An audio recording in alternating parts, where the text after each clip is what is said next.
রাজধানীর জনপ্রিয় bike racer RS ফাহিমের ভিডিও শুট করতে গিয়ে মারা গেছেন তার ক্যামেরা পার্সন রবিউল আজিম তনু।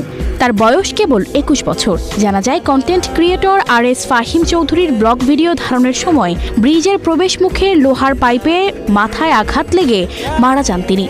শনিবার ভোরে সিরাজগঞ্জ শহরে ইলিয়ট ব্রিজে এই দুর্ঘটনা ঘটে। নিহত রবিউল আজিম তনু সাতক্ষীরা জেলার কলেরা থানার ছেলে। তিনি RS ফাহিম চৌধুরীর কন্টেন্ট ক্রিয়েশন গ্রুপের সদস্য। সিরাজগঞ্জ সদর থানার ভারপ্রাপ্ত কর্মকর্তা সিরাজুল ইসলাম জানান, সিরাজগঞ্জ শহরের SS রোডে একটি রেস্টুরেন্টের উদ্বোধনী অনুষ্ঠানে যোগ দিতে সিরাজগঞ্জ আসেন content creator RS Fahim Chowdhury ও তার সঙ্গীরা। ভোরে ফাহিম চৌধুরীর ক্যামেরাম্যান রবিউল আজিম তনু একটি ছাদখোলা জিপে শহরের বিভিন্ন দর্শনীয় স্থানের ভিডিও সংগ্রহ করছিলেন। এ সময় রেস্টুরেন্টটির মালিক মঈনুদ্দিন তার সঙ্গে ছিলেন।